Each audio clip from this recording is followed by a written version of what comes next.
Hey guys, what's going on? Welcome back to the channel and happy Halloween, everyone. This will be review number 31 for the month, the horror movie Scratch Offs. And it's an interesting one because it's a film that I saw for the very first time just last month, picked up the 4K set just a few days ago, did an unboxing on the channel, and sure enough, this film, the first film in this franchise, becomes the last film that I'm going to review for the month of October as a part of the horror movie Scratch Offs. I think it's pretty wild. It's like come full circle in a way. But the film I'm talking about is from 1984, and it is the film that introduced the world to Robert Englund as Freddy Krueger, and of course from Wes Craven, A Nightmare on Elm Street. And guys, like I said, I watched the Blu-ray last month, picked up the 4K. The 4K looks amazing. I definitely see, to me, there's a significant difference in the picture quality between the Blu-ray and the 4K. So I would highly recommend picking this one up. Now, I've only seen the first four films in the franchise. I have not seen the rest of them yet. I plan on doing that. I'm going to get to it, guys. But look how long it took me just to watch the first film finally. But I will say that at least through the first four films, that this film is the more simple story. I think they start to get a little bit crazier, a little more complex as the franchise goes along, especially Nightmare on Elm Street Part Two, Freddy's Revenge.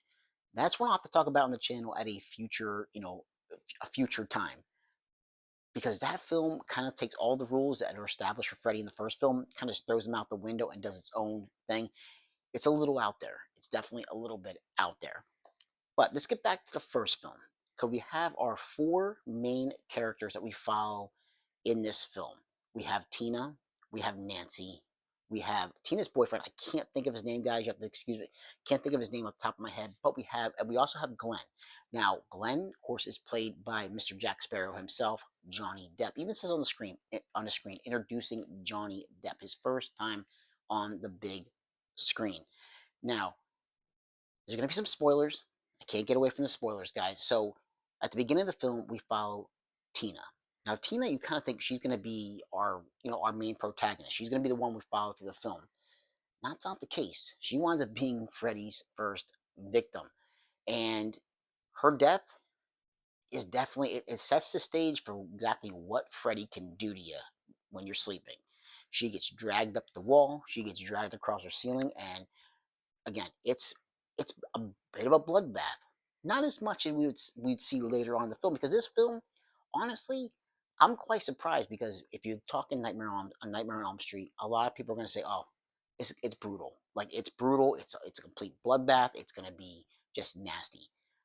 I don't really find that with this film, to be honest with you. Besides Tina's death and, again, spoilers, guys, Glenn's death later on in the film.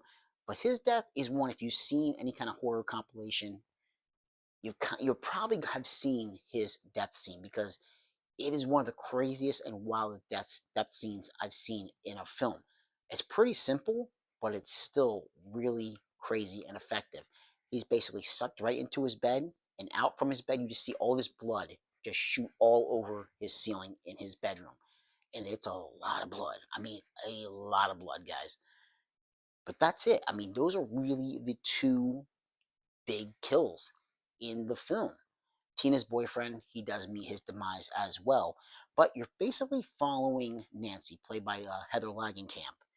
She is the one that we're really following through the film. She's the one that she's piecing putting all the pieces of the puzzle together, figuring out who Freddy is. John Saxon plays her father. He's like a police officer. He he doesn't really believe. It's kind of up to interpretation. Does he believe what she's saying about Freddy, or does he not want to believe what she's saying about Freddy? Because, as her mother would eventually explain to her, Freddy was a murderer. Okay, she asked her mother flat out, who is Fred Krueger? She tells her. She eventually breaks down and tells her, you know what? He was a murderer. He killed a lot of children. The parents tracked him down and burned him alive, basically in a way to protect their children. and now he is coming out. He's coming back through the children's nightmares to exact revenge against the children, and basically and the parents as well. But mostly going after the children. Kind of like that's his way of getting back. Get the children, and that will take out the revenge on the parents who did this to him. Now, I like that idea. I do, but that will bring us to the end of the film. Don't really want to. I don't want to. I'm not going to spoil the exact ending of the film. If you like me and you haven't seen the film, guys, the film, even though it's a simple story for the most part, the ending can be a little crazy because you're not really. It's kind of like very ambiguous. You don't really know. Is it a Freddy? Spoilers. Is it Freddy's? Is she still in Freddy's world, or is it reality now? Because it kind of you're not really sure. I watched it twice now in the last month. I still haven't been able to figure it out. Leave a comment down below and tell me what you guys think because I still can't figure it out. If she's still in the dream world with Freddy, or if she's really awake. I don't know. I can't figure it out. But overall, I still think that this film is solid and definitely for a film from 1984, it definitely holds up. It's a film that definitely created one of the big three: Jason, Michael, and Freddy. Those are the big three of horror. Hands down, I don't think you're going to find a lot of people who are going to argue that. I think that the character Nancy goes from being scared, a bit of a victim, to being like a badass by the end of this film because she is just progresses throughout the film. You could see the look on her face because she's not sleeping, trying to keep herself awake, and it shows. Like the makeup that they're using on her face to make her look very, very just tired, but that does not stop her from confronting Freddy and like going like face to face and fighting this guy and taking all that fear and just turning it back on him and trying to bring him into the real world to be able to fight him one on one on her terms. And I like little booby traps that she sets up towards the end of the film to try to take down Freddy. I like that. Like I said, except for the ending being a little bit confusing to me. I think this is a pretty simple story to follow, and I like that because the other ones do get a little bit more wild as they go. And yeah, I can't say not. I think it's a solid film, guys. I really, really do. Michael's still my boy. Michael Myers is still my boy. But you know what? Freddy's pretty darn good too. It definitely there's you definitely get some Robert Englund comedic parts as Freddy in this film.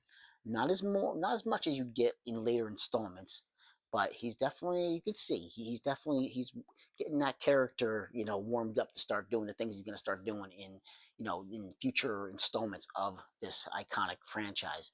But I thought it was solid, guys. I really do highly, highly recommend, and definitely highly recommend picking up this 4K set. Definitely recommend it. It's loaded with special features, guys. It really is. It really is loaded, especially with the original, with the one I just watched. You have the theatrical cut and the uncut version. I watched the uncut version. It adds a few things here and there. Nothing too crazy. Just a little. It's a little gorier, but not really that much. The Blu-ray is just a theatrical, so I was able to compare that and it's a little bit gorier, but not really. It's not. You're not really going to miss too much. Depending on what version you watch, you're not really going to miss much, guys. But yeah, so we have done it. We have done it. 31 reviews in 31 days here on the channel. Whew, it has been quite the journey. I've been able to check out some films that I had not seen before. I got a chance to go back and revisit some films I hadn't seen in a while and just try to, give my opinion on those and whether or not things have changed after watching them, watching these films a second or third time, picking out more details on some of these films that I hadn't seen in a while. It was a lot of fun. It was a lot of work, but it was a complete and total blast. Absolutely loved it. It was an idea that I thought about doing, and I'm glad that I went ahead and did it. And I hope for everybody out there, I hope you guys have a safe and happy Halloween. I hope all you guys got lots of treats. And yeah, I hope you guys are watching some really cool, scary movies. If you guys are watching stuff that I haven't seen or anything that I haven't mentioned on the channel, leave a comment down below. I want to find some of these things, some of these movies that haven't heard of. I want to, broaden, find more things. Basically, I want to find more movies I haven't heard of, and check them out because I think it'd be a lot of fun to talk about some of these films on the channel. So, guys, like, subscribe, and comment if you get the chance, and I'll catch you in another episode. Take care.